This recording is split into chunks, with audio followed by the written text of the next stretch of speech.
На странице 58 мы научимся спрашивать, как дела у наших бабушек.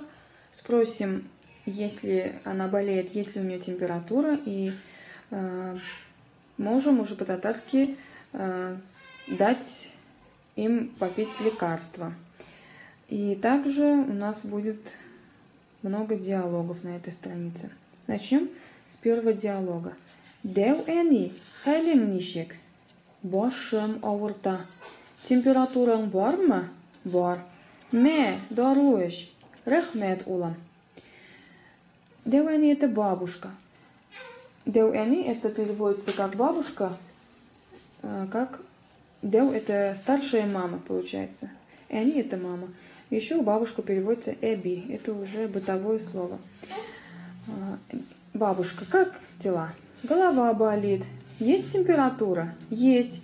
На, выпей лекарство. Спасибо, сынок. Следующий диалог. Эни, мила, градусник бирели? Температура барма? Эйе. Мама, дай мне, пожалуйста, градусник. У тебя есть температура? Да.